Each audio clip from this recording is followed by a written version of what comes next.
everyone, and welcome to Alzheimer's Speaks Radio. I'm your host, Lori LeBay, and I'm so excited that you're joining us today.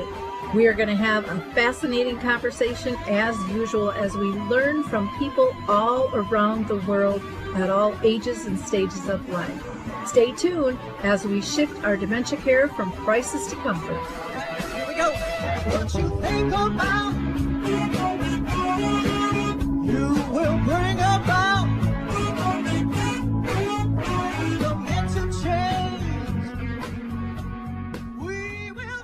Hi, everyone. Today I'm going to be talking with Dr. Stephen G. Post, who's been a guest with us before. I think last time was like 2022, and we did a program on the deeply forgetful people, which is our peeps in, the dementia and Alzheimer's circle. And for those of you that are unfamiliar with him, he is renowned around the world for his work on the effects and types of love and how that can make us a better person and a better care partner as well.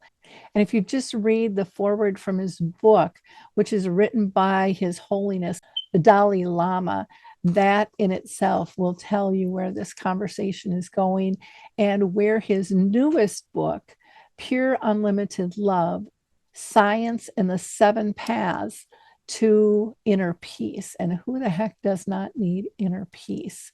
So let's go talk with him. I just can't wait. I don't want to say any more. I just want to talk with this man. I absolutely adore him, and I know you will too. And you're going to walk away with a lot of tips that'll make your life much easier, much better, and more profound. Well, Stephen, I am so excited to have you on the show. It's been, I think, since 2022 when you were on last, and you have such incredible insights to help us care and live our lives better. And so I'm thrilled to be able to talk to you about all of your work regarding love and the science of it. I think most of us kind of blow off the science and don't think it's connected, and how it really makes a difference in our body and how we react and how others react to us. So thank you again for being with us. Your new book, Pure Unlimited Love, I'm going to put that up here. There it is absolutely fantastic. And I'm like I said, I can't wait to dive into, your seven principles that you have for us to follow there. But why don't you kind of introduce yourself a little bit in terms of, who is Stephen G. Post? Who is Stephen G. Post? Well, his grandfather divorced Emily. That's the truth. And she did tell me not to put my peas on my fork with my thumb. So I think that made me a little bit antinomian. But at any rate, I'm a professor now at Stony Brook University Renaissance School of Medicine in New York. I had been a professor for 20 years at Case Western Medical School, and before that in Ann Arbor, Michigan, and the University of Chicago. So I've been teaching around medical schools for a long, long time. Although I'm not an MD, I teach humanism, compassionate care, and bioethics. And in that period, I've been focused mostly on what I call the deeply forgetful person, people who have memory problems. I don't like the word dementia, as you know, because I think it's derogatory and invites negative metaphors, husk, shell, gone. And plus politicians these days call their adversaries demented, which I don't particularly appreciate. So I find that love is the core value, and love for the deeply forgetful is love's greatest test. So anybody who can maintain that sort of affective clarity and concern and love for people with quote unquote dementia deserves a lot of credit. So that's important to me. But I've been writing on the theme of love since I was a student at the University of Chicago in the 70s, wrote a dissertation on spirituality and love. And that's always informed at a certain level my thinking about people who are deeply forgetful, that we need to love them and incorporate them in our communities just like anyone else. Oh, I totally agree. I'd like you to dive a little bit deeper into that because I think it just sets the stage for everybody here on Alzheimer's Speaks, and just it's so useful in all different areas of our life as well. But why do you think it's so important to really incorporate that love? If you can go in a little bit deeper understanding of that. Well, for a lot of reasons. First of all, people who are deeply forgetful still have a lot of emotional sensitivity, and they can pick up whether a primary or a secondary caregiver is emotionally caring and loving. They can pick it up very quickly, and it will affect the interactions a lot. So I think that in the end, it's love for deeply forgetful people that really saves the day. I tell a story in my earlier book, A Dignity for Deeply Forgetful People, about a geriatric mental asylum in the middle of Ohio, in Mount Vernon, Ohio. And there was a unit there that was devoted to people with Down syndrome who had become demented, which is fairly commonplace after age 50. And their behavior becomes fairly erratic and unpredictable. So I was there with the great neurologist friend of mine, Joseph Michael Foley, and we were observing this, and we didn't think there was anything we could really do. But then, lo and behold, in walked these Hindu nurses' aides from a little community in central Ohio, and they were totally devoted to these individuals. And when they walked in the unit, the people with this dual diagnosis quieted down beautifully, Lori. They just became peaceful and melancholy. And we decided that we didn't understand this. So we asked a couple of these aides to come out to lunch with us to a pizza restaurant of all places in Gambier, Ohio. And we asked them what motivated them to be so diligent and so soft in their caring, so patient, caring for these individuals. And they said, Namaste. And Namaste is what the Hindus use as a greeting, but it's not like hi or hello. It means I honor the divine essence in you as you honored it in me. And it really has something to do with resilience as well. So that you assume within everybody, no matter how deeply forgetful they may have become, there is a deep, profound essence of divine resilience that is within them. And our job is to cultivate that. So I love the idea of loving deeply forgetful people. And I think that the alternative is abuse. I mean, look at what happened in Germany with the hypothermia experiments that were torturous. Look at what goes on in the political discourse when we use the word dementia in the most negative, horrific, damning ways. So I think that we have to really turn that around. And in the end, the answer is always going to be love. Yeah, I so agree, and it's so profound. You know, my mom lived with dementia for 30 years, and the journey beside her was so life-giving to me. You know, and you always hear about being a caregiver and doing everything, and it sets up the expectation we're not going to receive anything back. But they are in there. You see that glint in their eye and the small. You Yeah. start looking for the smaller little things that really are the essence of who we are and why we're attracted to one another or feel comfortable with one another. It's unbelievable. It's Yeah. it's and you can use that love, looking at things differently, giving people some grace for not being perfect, because none of us are. And yet people seem to up the ante of it has to be perfect now when it wasn't prior. And we really self-sabotage. And I think the Yes, advertising doesn't help either, because they use fear to make money.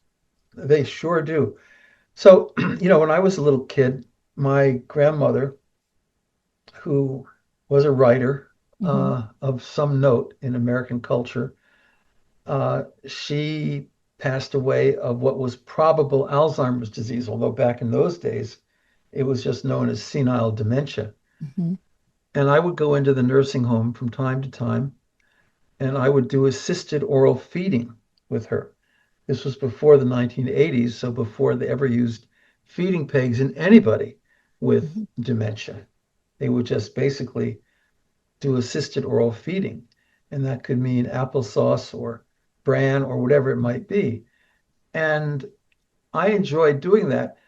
I would walk into her room and, she couldn't remember who I was, which didn't matter to me. I think we attach much too much significance to name retention. I mean, why is that important? But, she would connect with me in this ritualistic experience. I could feel her emotional presence. She could light up with a smile. Sometimes her smile was so electric that the place could be on fire. mm-hmm. And, I felt that she was all there, although her cognitive skills were diminished. But underneath all of that loss, Grandma Post was still fully human and fully there and creative at times. And so I felt that who was I to write her off and to think of her as somehow less significant in this universe than I am. I have a very good friend from Cleveland whose sister passed away of Alzheimer's about 4 years ago. And he was up in Detroit uh, with her. And I called him up on the phone and I said, Pastor, do you think your sister's still there? He said, well, she's near the end, but who am I to say she's gone? How can I say that? For all I know, she's one step ahead of me and already got a foot down at the train station on that blessed train bound for glory. And I think sometimes people with dementia, spirituality, have more new insights into human interactions, into the spiritual side of life. I've seen this, I've written about it. They get freed up from some of these very negative social constructs. Everything has to be done as a transaction. It doesn't, in fact, but there are people who believe that. And so I think that we have a lot to learn from them. And oftentimes they become calmer and more soothing later on with dementia. They forget about the tit for tat mythologies and they become more compassionate. Yeah, I always said, with my mom, the ego left the building. And Yeah. so she wasn't, she didn't worry about what other people thought or what how they looked at her. It wasn't there. She was able to be her true, authentic self. And Mhm. though it might be different than the world prior that we lived, where we could sit and have a solid conversation and things like that, I could still get this peacefulness from her. I could tell when she was happy or sad or frustrated. Yeah. It just showed up in different ways. And I think so many of us forget about all of our multisensory connection, which is most of our communication. Mhm. We just get so used to talking all the time. And there is this peacefulness that's taught when you go to that level. And Yes. I always said, and I don't know if you believe this, and I've never really written it down, and I wish I would have when I was caring, but I felt like there were levels of unconditional love. Like Yes. before, I just thought it was unconditional love. I have a child, or, I'm married, or, whatever it is, good friend, that you would just do anything for that person. But Mhm. that's just like the tip of the iceberg. It is. It is. So, in this book, Pure Unlimited Love, with the last foreword written by His Holiness the Dalai Lama, because he's now 90 or 91, and no one thinks he's going to be writing any more forewords. So I'm honored to have that here. And he understands this about people who are deeply forgetful. He looks at the Western world where we're so hyper cognitive in our value system. You are valued as a human being because of your linear rationality, your ability to get from point A to point B, to operationalize plans. However, there is also symbolic rationality, which is to say that so many people, very, very deep into this illness, even to the very end, they still connect with, say, a hat they always wore, or a rosary bead if they're Catholic. Mhm. And if they go to a little church service, I know one woman who did that, and she was at Yale University. She was quite severely forgetful. She couldn't talk with anybody. But when she went to that little Yale Sunday service, she would chime in to the deeply learned hymns that she remembered from youth. She would appreciate the prayers that she'd been saying all of her life. And she would be inspired by the stained glass windows. And then afterwards, people testified that she would be more like her old self for 5 or 10 minutes and might even engage in coherent conversation. So somehow all those symbols brought her back to her identity, which was never gone, but was opaque. It was in the background, but we can never think that someone is not there. And love, so what is love? Uh, I don't mean love of chocolate or love of designer jeans, but I mean love in the sense that the security and well being of another is as real to you or meaningful to you, and sometimes even more so, as is your own. And so we need to work as a culture, as families, as individuals. The big question is, how can we love deeply forgetful people? And there's such a rise in the number of individuals with dementia secondary to any number of illnesses. We really need to practice that and make it part of how we think and feel. And this is not just an intellectual thing, but it's got to come down to the heart. Mhm. And so I feel as though love has become much more relevant to the human future than ever before for all kinds of reasons. One of which is the fact that we have to encounter and help and work with deeply forgetful individuals. Well, and I think, when you look at you, when you were explaining about the little lady in the church, how many times do you yourself, and I'm saying this to the audience because I know you get this, when do you feel the most comfortable? When you resonate with your surroundings, when you feel safe and you can just kind of breathe in, and you don't have to worry about someone commenting about you and hurting you. And I think of all the times we tell people, that are forgetful, that they have a problem, they're a behavior, they're in my way, they're a burden. And maybe not using words, but in all of our expressions. And how would that make you feel? Getting all those side communications, you're not going to feel authentic. You're not going to feel safe. And all it does is create chaos. And I mean, we just look out our window or turn on the TV and we can see the chaos of everyone thinking the other guy's not as good as their side. And that competition, that right and wrong, that feeling we're perfect and none of us are perfect, versus looking inside and going, gosh, I do a good job, but I am far from perfect. Yeah. And so why would I put that pressure on someone who's ill? I mean, that's just an asinine thought process when you think about it. Yes, that's the word for it. Spirituality is about engaging imperfection. Mm-hmm. And it's like that from infancy to old age. So we need to get used to that idea.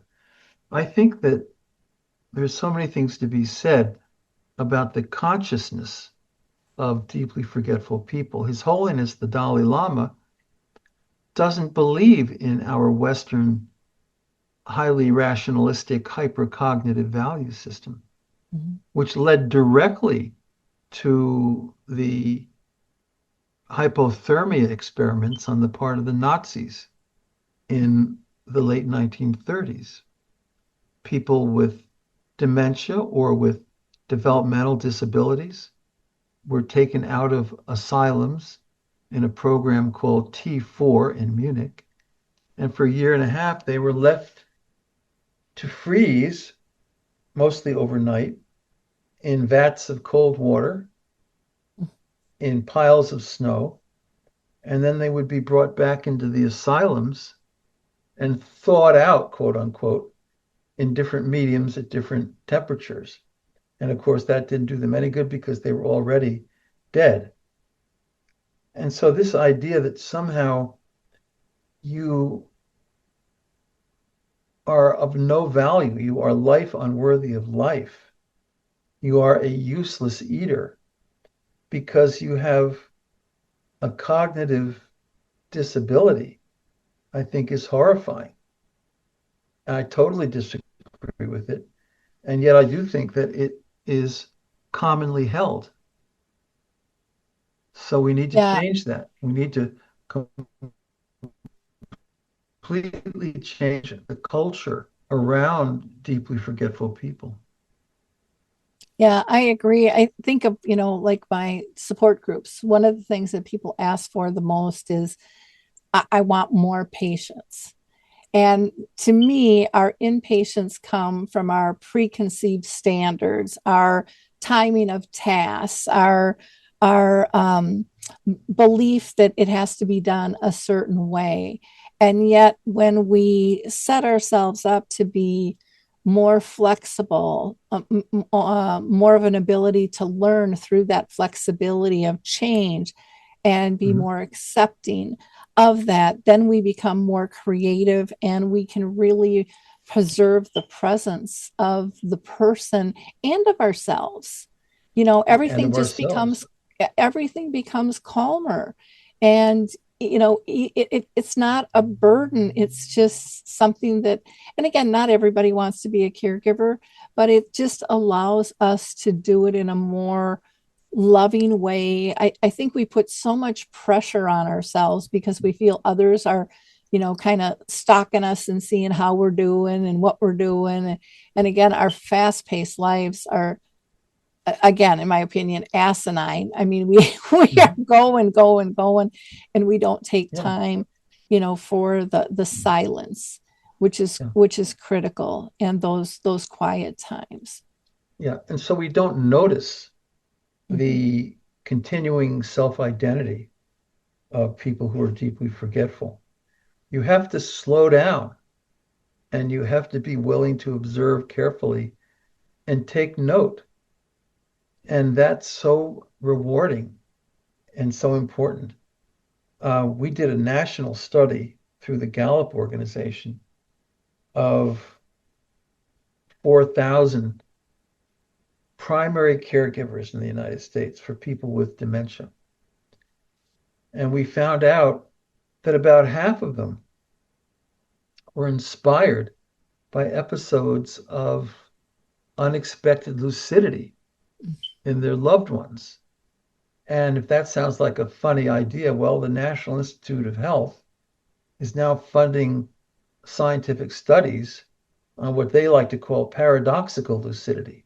Mhm. So if someone's been looking long gone and suddenly they come back into themselves, what does that mean? Is that just some little bit of neurological tissue firing off? Or does that suggest that underneath this brain issue, there is a soul? I can use that word. And I think that there is. I've never been convinced in my entire journey that people with dementia are gone. I knew Sir John Eccles at the University of Chicago, who won the Nobel Prize for figuring out how brain cells communicate at the synapses. Mhm. He was a very great man. And he said, just remember, brain does not explain mind. Mhm. So they can show you all those pictures of neurological plaques, tangles, hippocampal atrophy, and so forth. But brain does not explain mind any more than you can get blood out of a stone, was his argument. And most philosophers of mind agree with that. They think that mind is really something metaphysically different. Philosophically, it's just different than matter. So all the great spiritual traditions say mind before matter. Mhm. And matter probably comes from mind, not the reverse, which I firmly believe. That's why so many people in the Hindu tradition um, speak about non-local mind, Mhm. and why it is, the neurologist in Germany, Berger, who discovered brain waves, um, the reason he got interested in wave activity in the brain, which people thought was crazy at the time, this is in World War I, was because he was run over on the battlefield, almost killed, and his older sister had a premonition about this and told his dad. And so he wondered as he went to medical school how it was that this happened. And he came up with the idea of, you might have heard this, alpha waves, Mhm. which are also called Berger waves. And that only happened because a fellow had a sense that there was more mystery to human connection than we often realize. And so people with dementia, they may not have linear rationality in the sort of easy means end sense of the term, but they have rationality in lots of other ways. I mean, the artist Wilhelm de Kooning was diagnosed and he had probable Alzheimer's for 14 years. And for 13 and a half of those years, he painted and he would just sporadically rise up and dip his brush in the acrylic paint, go up to the easel, and he would paint. And it was different than what he did when he was, shall we say, in his prime, but it was also more profound. Mhm. So I think we really have to make room for these individuals in our lives, in our society, and we can't just write them off. Yeah, I totally agree. And, you know, it sounds sad, but how lucky he was run over to be able to have that breakthrough with his sister. I mean, you think of how much things have changed because of that. It's Mhm. unbelievable. Yes, it is. It's very much the case. And everybody who's done any primary caregiving, so half of primary caregivers can explain in detail these moments of lucidity that they have noticed and been inspired by. It turns out in our Gallup study that 90% of those who have had these experiences view it positively. Somehow it's inspiring for them. They know that grandma is still there, she's not gone. And she's still part of one mind, of the consciousness, if you will. So she's never reduced to nothing. and should never be abused because she's still a human being in the deepest sense of the term. And so I fully believe that. And I think that they have people with dementia can be immensely creative. They can be a lot more purposeful in their creativity than we are aware of.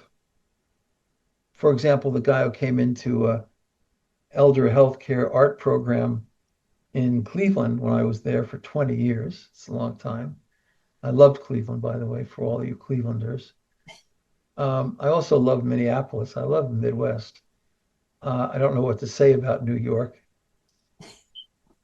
So I'm here 17 years, but I'm not going to stay here forever.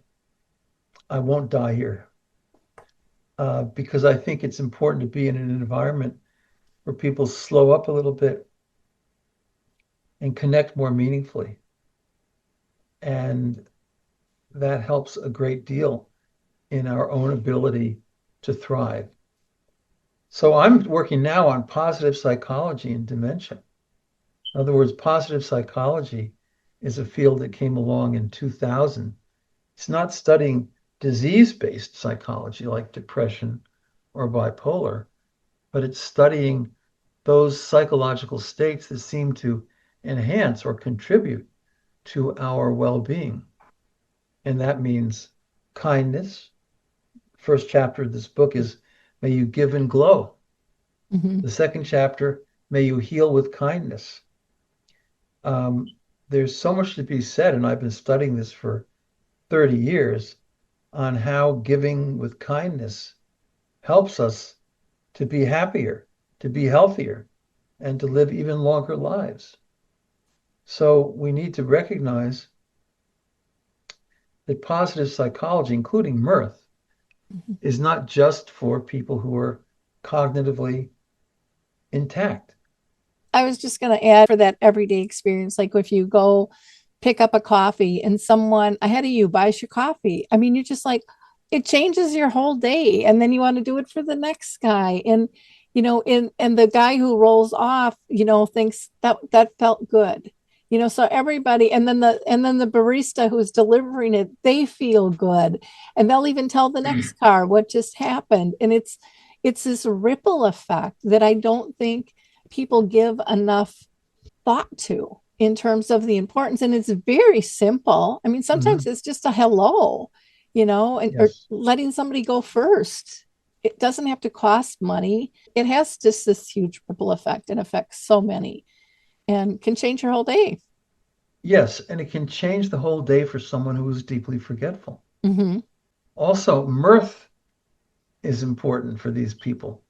So my friend in Cleveland died of probable Alzheimer's, and I went to see him the night before he died. And he had told me all kinds of wonderful Irish jokes, not derisive ones, but positive ones. And now he couldn't remember any of his jokes, and he couldn't converse. So I told him the jokes that he used to tell me walking down the streets of Greater Cleveland. So what's the Irish definition of hospitality? He couldn't answer. You make someone feel perfectly at home while you be a wishing they were. And then he just cracked up because he still had that attitude of hilariousness within his soul. And that never goes. And it's very important immunologically. There's a program at UCLA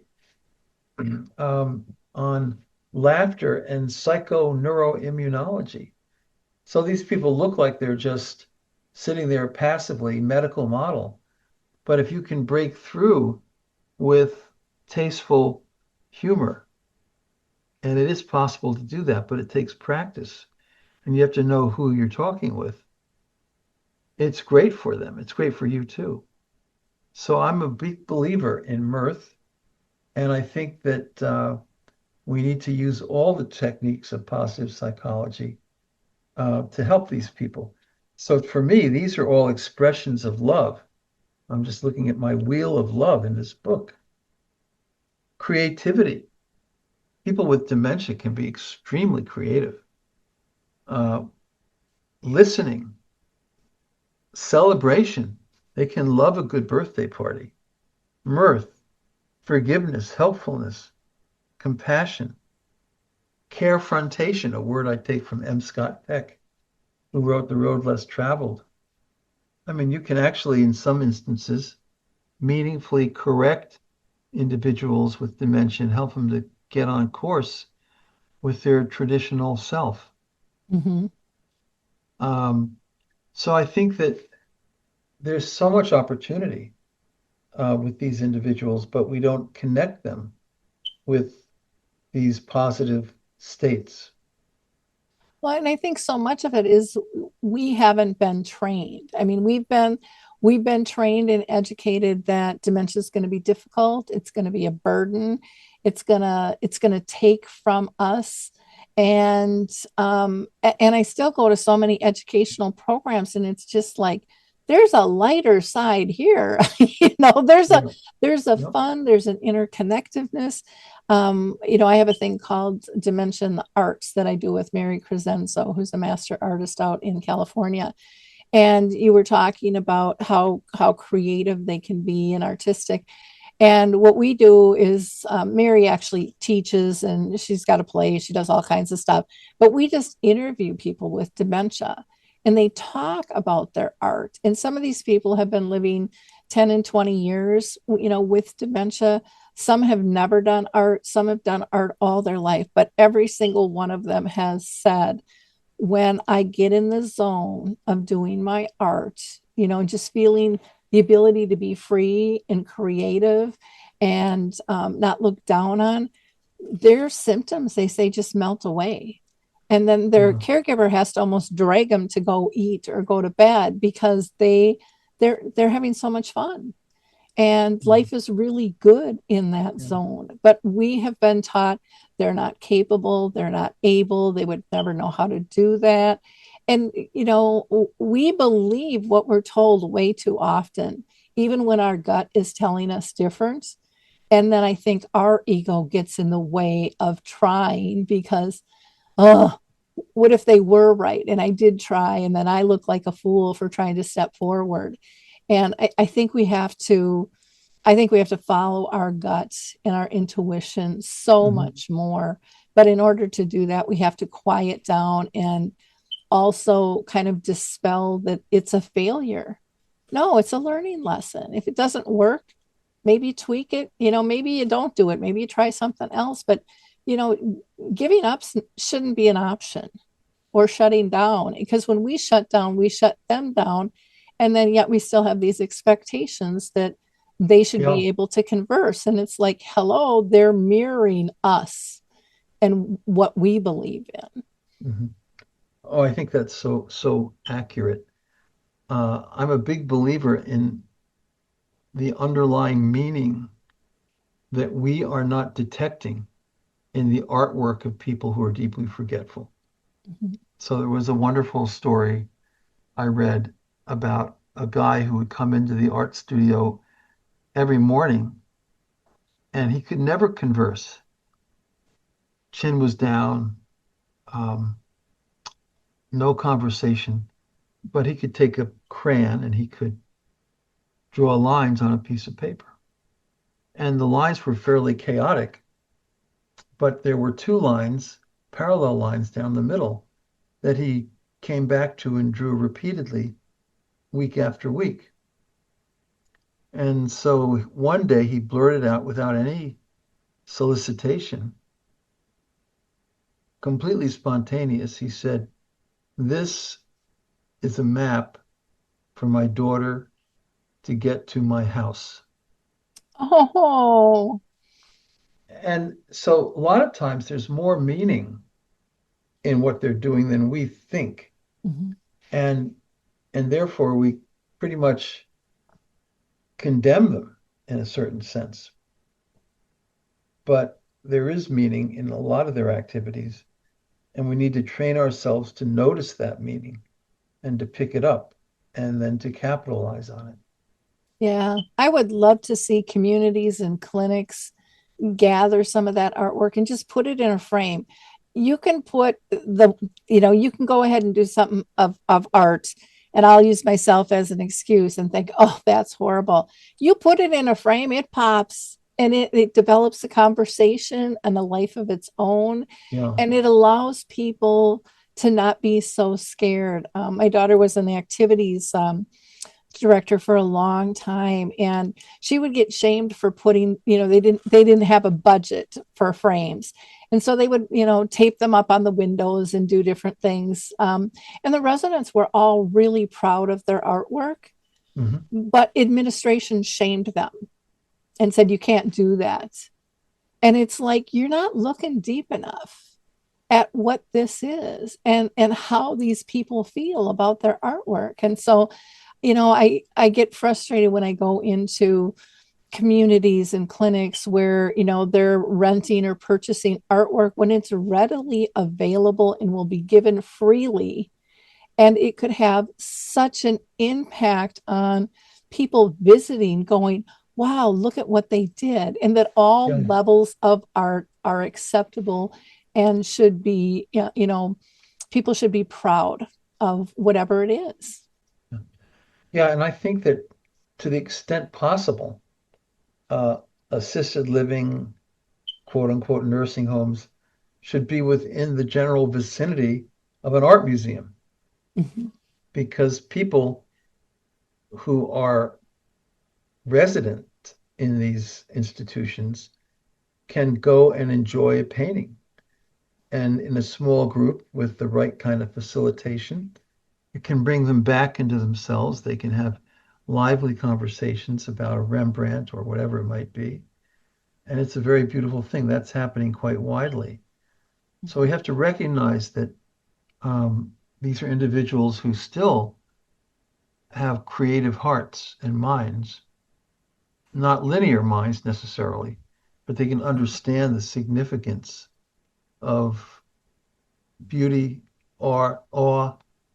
Uh, they can grow and develop, and they can master um, art appreciation, even in the deepest moments of forgetfulness. Well, and you can see that in their eyes if they can't communicate anymore. You Right. can tell, if something brings them peace or excitement or fear or whatever it might be, or maybe it takes them back in time. But you can Yes. read that in their body language if you allow that. And Mhm. sometimes you'll get those lucid moments where something will come out. Right. And we have a little it's a small museum here in Shoreview, Minnesota, the Cat Museum, and they have a dementia friendly tour that they do, and they're so powerful. And oh my gosh, the gal who runs them is just amazing in terms of bringing out the person with dementia and the care partners. It's something they can do together, which a Yeah. lot of times people miss and think, well, we can't go there, we wouldn't fit in. And everybody fits in, and no comments are wrong, no questions are wrong, because beauty is in the eye of the beholder, and each one of us has a different set of eyes, and so we're going to look at things different, and that's perfectly acceptable. And those conversations are so powerful. Even when Mary and I look at the artist's work, one person will see one thing, another person will see another thing, and then it just expands what's before you, and it's powerful to all of us, looking Yeah. at that piece. It's very cool. Yeah. Art and also music, of course, is very important. Um, Getting people out into nature is wonderful. And in the book, Your Unlimited Love, the sixth of the seven paths to inner peace is to cherish the gift of nature. We have to get back to nature. So many times now, our children are being gobbled alive by technology, and it's very threatening to them. They talk about AI psychosis now. There's a lot in the newspapers about this. there are some 14 or 15 teenagers who have killed themselves with AI because the AI doesn't love anybody. It's just a machine. And it can go through this kind of cognitive reflection with a person and then leave them suggesting suicide. And so Google is actually being sued currently for this. And I think it's an important problem. So we have to get the kids out of the high tech and more appreciative of nature and of one another for sure. And I think the same thing can be said for people with dementia.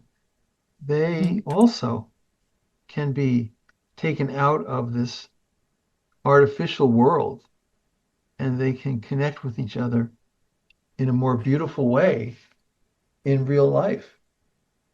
Yeah, I totally agree. When I sold real estate, we used to sit down and meet with people, and then technology came about. And then it was like, oh, everything's going to be high tech. You're going to cut your meetings in half, maybe a quarter. You're going to save all this time. And it's like, I never did that because people weren't accepting and they didn't really understand how to maneuver it. And B, they still wanted that human touch, that Mhm. authenticity. Yeah, And so I think with our kids, and I don't think COVID helped, when they were doing stuff online all the time, but even years and years with the games, people have, dove into that and they don't know how to talk. They're scared of eye contact. They don't know how to respond. They won't answer a voicemail because they only text. They don't like email. I mean, there's so many things that they don't like. Their world, even though they think it's gotten bigger, has gotten much smaller. it And has. so we have to be very careful with all of our humans, but especially those, that are forgetful. They need a much more tender heart. And I know even in the communities, they're starting to do a lot of things with the robots. And Mhm. and I'm like, that's okay to a point. But one of the things that I found missing in touring for a loved one is the human connection. And everything is so task oriented and has to be timed. And if it's Yeah, not timed, then and it's not documented that it's done, within a certain time frame, that's not real life. I mean, how many times do you have stuff on your schedule and you got to adjust it because that's right. something pops up? And if you're dealing with any form of dementia for yourself or a loved one or a friend or a coworker or a neighbor, we have to adjust. We Yeah, would want to be adjusted for to be yeah, included. yeah. You have to put aside the temporal glue between past and present and future and mostly live in the pure present. Mhm. And that can be done and done effectively. Um, so this is a book about pure unlimited love. It's not just human love. It's got a spiritual dimension to it. So I will tell you that one of my colleagues here, who had been the head of family medicine for a long time, he's fairly mystical. And I think people with dementia, at least a fair percentage of them, are quite mystical. They're maybe a little closer to the divine than we are because we're running around every day as fast as we can from point A to point B. But I think that my friend said, what is unlimited love? He said, it is the first thing that you see when you close your eyes for the last time, hopefully. That says a lot. So It that's says the an more awful lot. metaphysical side of pure unlimited love. It's not just a human set of interactions. It also has something to do with the cosmos in which we cohabitate. So I thought that was very, very beautiful and very relevant because look, I've known people with severe dementia who have been incredibly versatile spiritually. I mean, that literature is vast. People who have spent a lot of time uh, not just in churches or in synagogues or wherever, but people who have cultivated an active spirituality that they never had earlier on in life. So somehow that was disinhibited under the conditions of dementia. I mean, I got a call from an organization in New York, the New York Society of Widows and Widowers, and they asked me to come in and give a talk about a paper that we'd written. And the paper claimed that and showed that people with, shall we say, widows and widowers who had been without their spouses for a number of years, they would go through a period of grief and bereavement.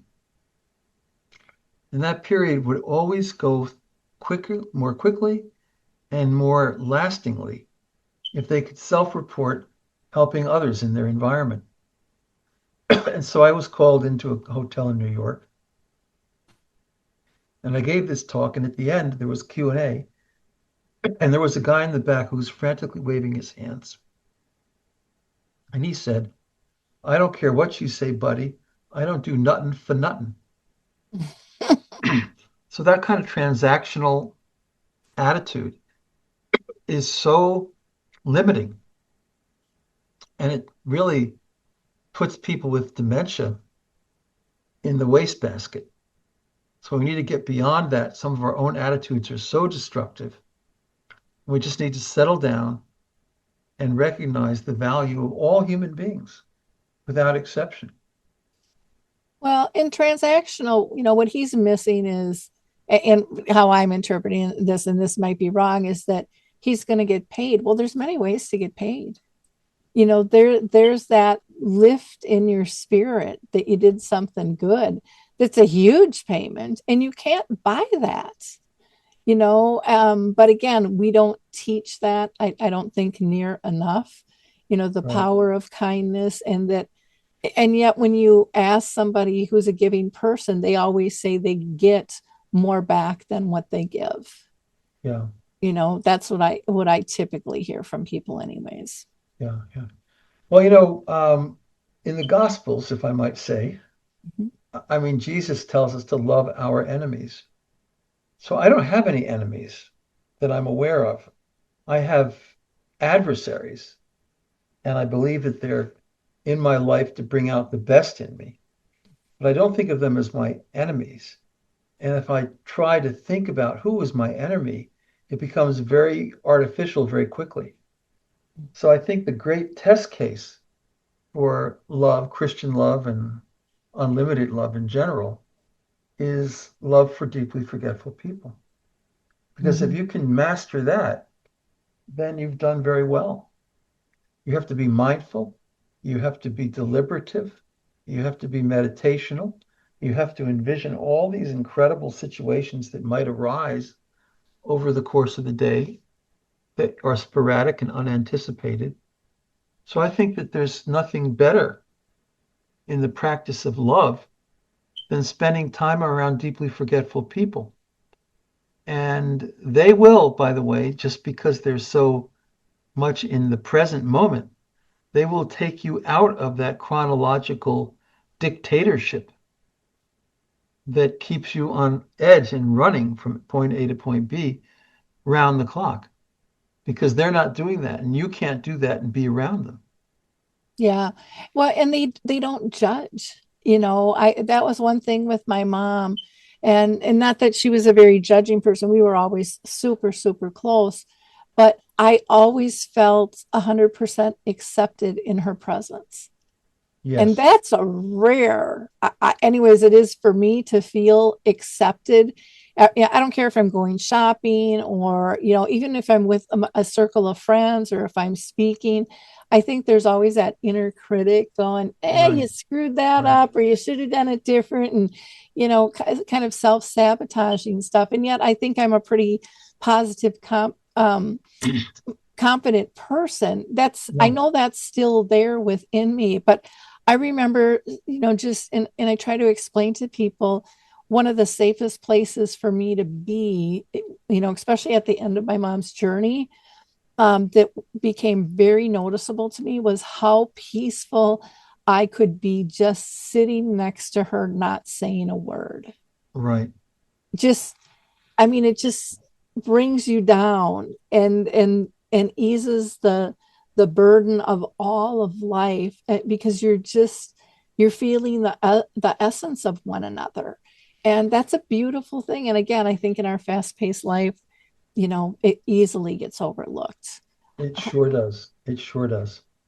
So you continue to do beautiful work, and I'm always absolutely delighted to interact with you. And I'm looking forward to 3 or 4 years from now. We'll be a little older, but let's make a point of reconnecting. Oh, definitely, definitely. I could, like I said, I could talk to you all day long. And just, I have to work at keeping my mouth quiet, because you're so filled with so many things that I resonate with and that I learned from you. So, I Yeah. can't really state how much I appreciate you taking the time with us here on Sure. Alzheimer's Speaks. It's absolutely wonderful, and I know my audience will be just as inspired as I am. Now we will have all of Dr. Post's contact information in the notes. And so you can easily access, he's got a ton of books that he's written. But again, today we've been talking about the pure unlimited love, science, and the 7 paths to inner peace. And who the heck doesn't want inner peace? you know? Yeah. More than happiness. Happiness has been so overused, Mm-hmm. and people have such silly definitions of happiness. But inner peace is the way to go. And happiness will be a side effect, a byproduct of that inward state. By the way, His Holiness in the introduction, he comments, there's still much work to be done in this area, but I'm pleased to see Dr. Post addressing themes such as consciousness and interconnectedness in his new book.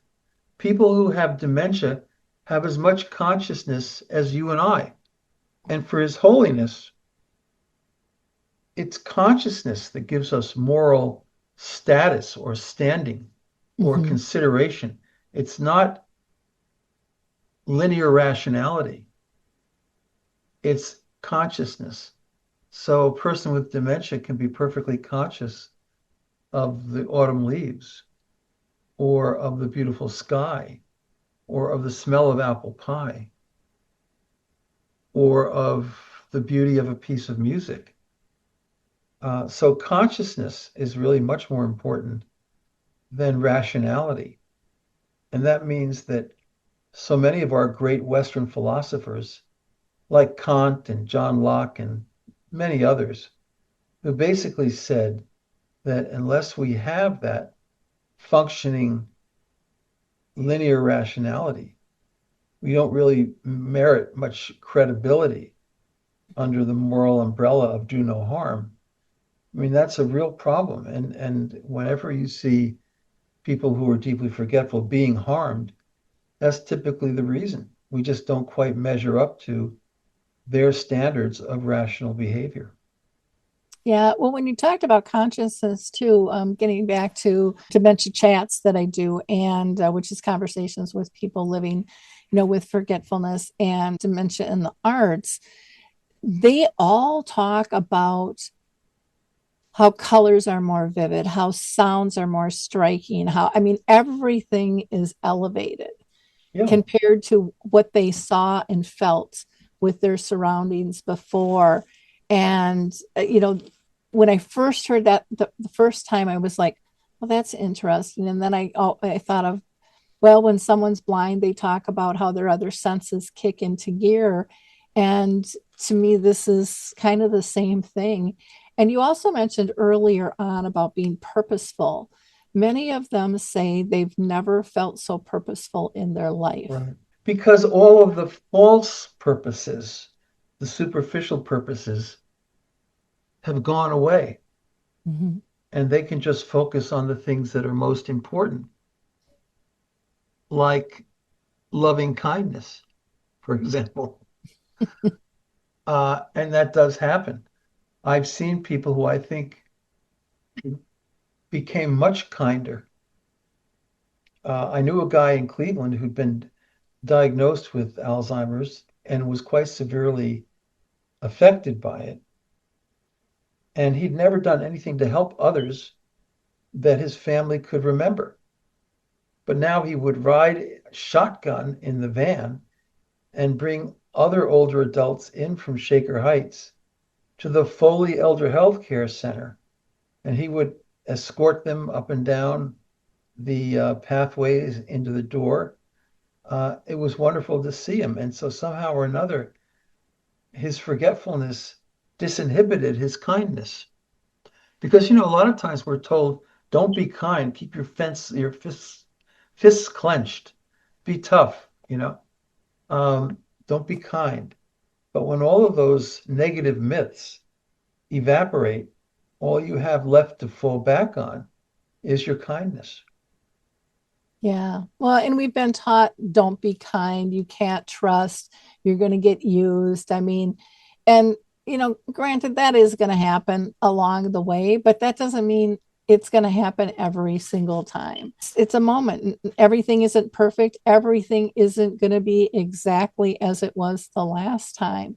Yeah. But you have to believe in, I think, the greater good and the betterment of humankind, and the power of that, and the Yeah. once you reach that peaceful place that you were talking about, that consciousness, it's just life changing. Because anyways, for me, I didn't know how hectic I was, because it was just the normal, and people would kind of pat you on the back for being busy, and then you find this peacefulness. I remember going to, where the heck was it? I think it was in Missouri, and I went on a retreat, and it was beautiful. We had one day that was just it was probably a day and a half of just quiet. No one talked, just a silence. But we did a lot of spiritual things out there. We had a lot of alone time while we were there.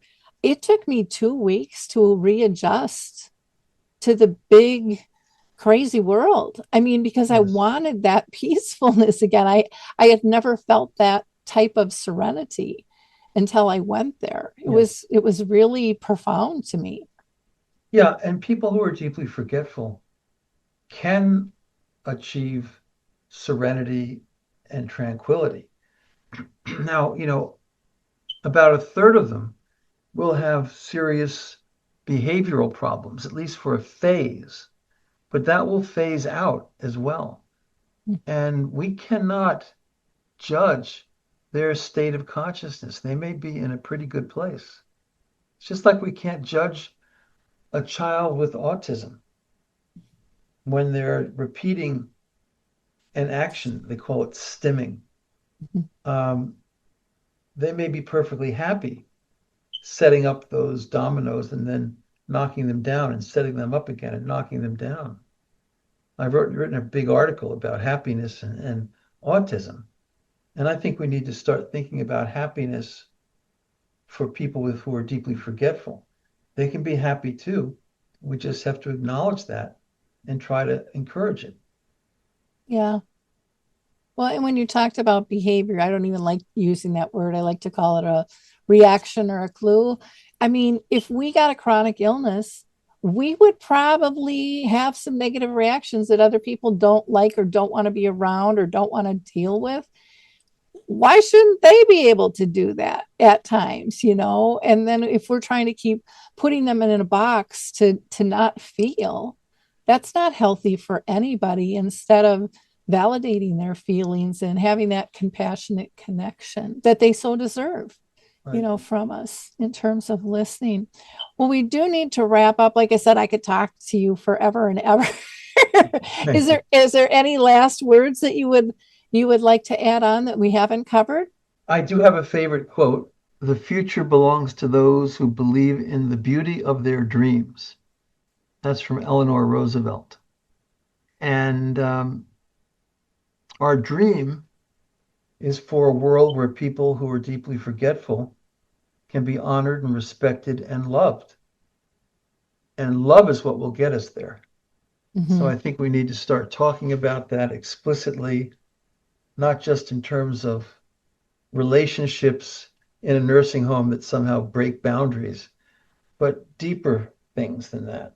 We need to get very deep. And our places of worship, they have room for the kids who can shriek out and cry and be obnoxious in any kind of way, but they're still just babies. Mhm. We could also make more room, I think, in our places of worship for people who are deeply forgetful. So agree. So I'm happy to be a guest on your wonderful program. And I think you do a beautiful service to all of America. Thank you so much, especially around the holiday season, to take your time to be with us today. I so believe in the work that you do. And again, everybody, go out and purchase his book, Pure Unlimited Love, Science and the Seven Paths of Inner Peace. We all need that inner peace. And this will help you dealing with the deeply forgetful.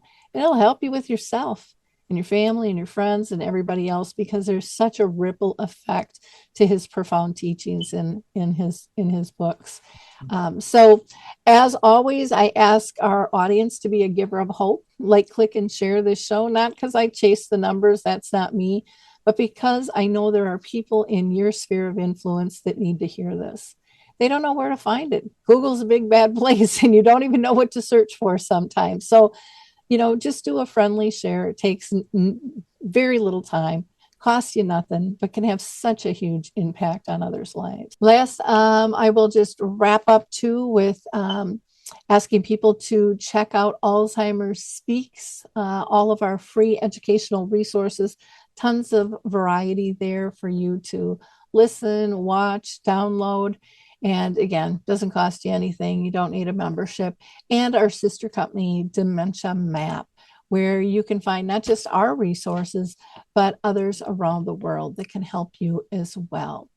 Happy holidays, everyone. We'll talk soon. Bye-bye. Happy holidays.